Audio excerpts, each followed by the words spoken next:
Okay, Munkidori time.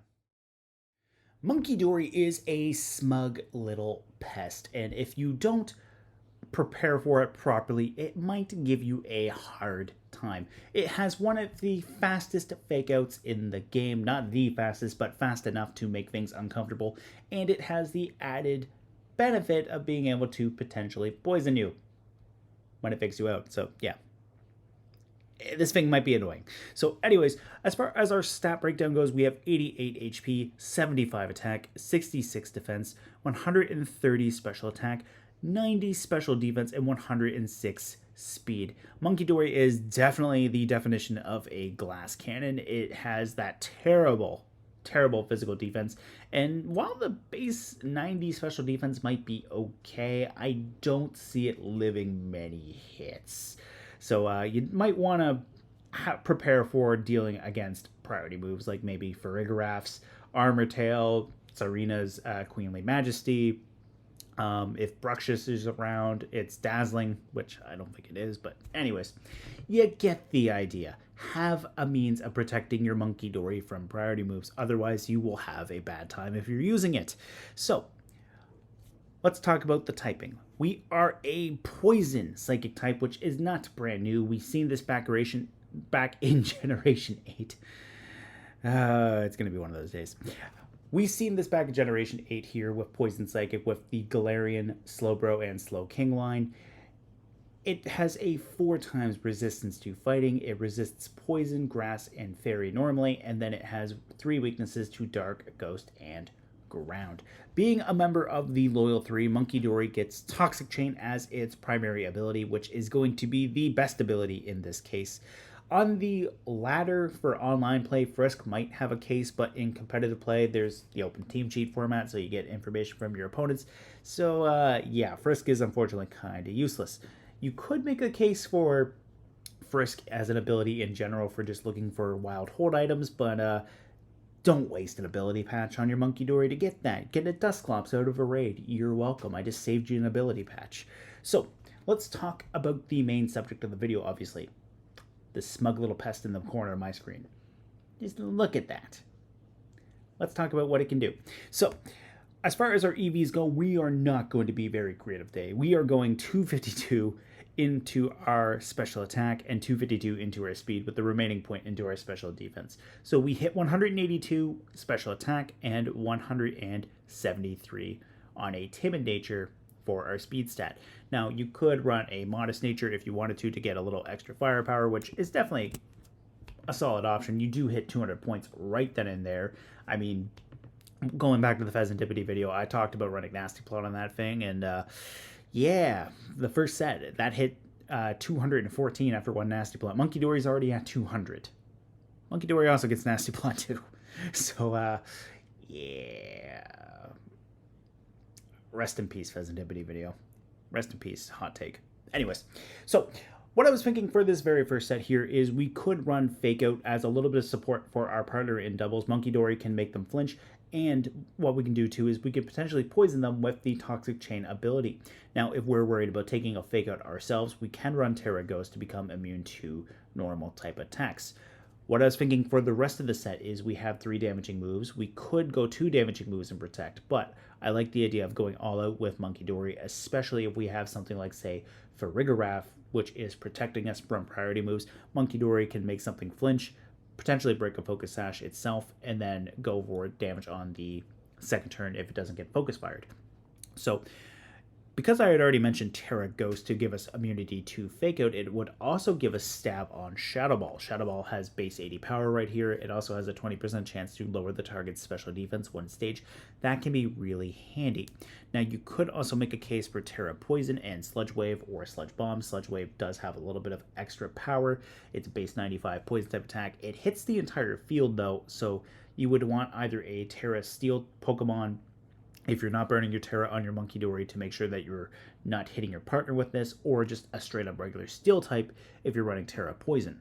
But a Terra Poison Sludge Wave Munkidori would hit things really hard, and on top of that, you have the potential chance to poison them with Sludge Wave and Toxic Chain working together in that sense. You could also run Psyshock as well. And basically what you're doing here is this is how you're getting around the specially defensive walls if you're running Psyshock, because now you don't have to worry about the special defense being so high because you're targeting the physical defense. And that can be really handy, especially if you have psychic terrain support. And then that way you're getting an extra 30% boost from the terrain itself. And now Psyshock is doing a little extra damage. Now, another idea you could do too is you could run the Covert Cloak. The Covert Cloak would just straight up protect you from Fake Out, which would be a great flaw for Munkidori and the Fake Out set. But this is transitioning into something that I thought that could be funny and devastating all at the same time, and that's a substitute Nasty Plot Hex set with Sludge Wave, because why not? So what I was thinking here is we go for the substitute, we take a quarter of our main HP, we get a substitute up, and this would also help if we also had Shedtail support too from either Orform or Cyclizar, because we would already have the substitute started. We go for the Nasty Plot, we double our special attack, and remember how I kept trying to sell this on the Vezendipity video? If you watched it. If you didn't, go back and watch that and then come back to this point.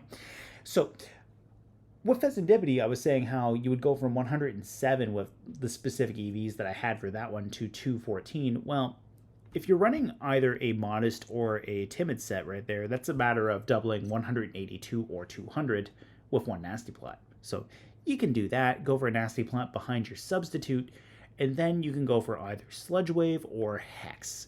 What I was thinking here is we're going to take advantage of the fact that Sludge Wave is a spread move, and then that way we could potentially poison both targets in a double battle, and once we do, we pop Terra Ghost, we go into Hex, which doubles in power once the target has a status condition, and just go from there. Now, you could also run, like, say, a Prankster Pokemon that has access to Thunder Wave, like Grimmsnarl or Thundurus. You could paralyze your target, and then that way you don't have to worry about going for that Sludge Wave. Hex is already going to double in power. It's not Venoshock, where it specifically only requires the target to be poisoned. Hex is nice. Hex doesn't care. Hex doesn't differentiate between the status conditions. Hex just sees that status condition, goes, done, goodbye. So, on that note too, Game Freak, if you're going to buff Venoshock, please just increase its power. If you're going to limit it to only being poisoned, please do that. That's all I'm asking. So anyways, that's what I was mainly thinking for this second set. We get behind a substitute, we go for Nasty Plot, we find a way to get a status condition on them, whether it be Munkidori's Toxic Chain or a straight up move right there, and then we finish them with Hex. And then our third set, I was thinking, is we can go for a Choice Scarf set. So we're going to lock ourselves into one of 4 moves. We're going to get a 50% boost to our speed right there. And what we can do here is we can go for a Sludge Bomb for some good, strong single target damage, or we could go for the Sludge Wave variant and hit the entire field. We have Grass Knot to hit any ground types that might be here to oppose us and give us some trouble.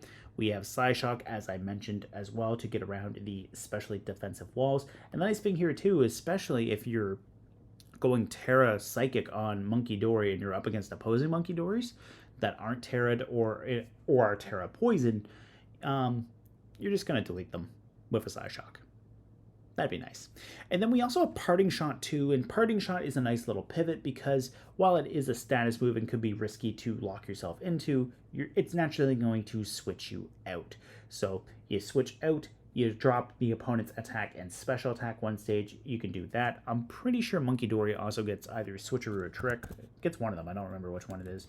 Does it get Trick? It gets Trick. So Trick switches the item right there. So if you're going up against something that might not necessarily like having a Choice Scarf or locking it into a certain move, like maybe say something that's trying to just set itself up, like with a status move to boost its stats, you could just trick your Choice Scarf into that, and then Munkidori then gains access to change its moves. It also gains access to go for Trick again to take an item back. Don't take back the Choice Scarf because I'm pretty sure you just lock yourself into Trick at that point. But at the same time, depending on how you're going for the battle, if you're controlling things pretty good, you could do that too. But anyways, Trick is a nice idea for a Choice Scarf set. Parting Shot is also nice because of the pivoting utility. And then you have the damaging options between Sludge Bomb, Grass Knot, Psyshock. You could also run Shadow Ball if you wanted to. I just had a Grass Knot there to try to spice a few things up, whereas the EVs have been the same the entire time. But anyways, I digress. It's all going to be Munkidori in the end.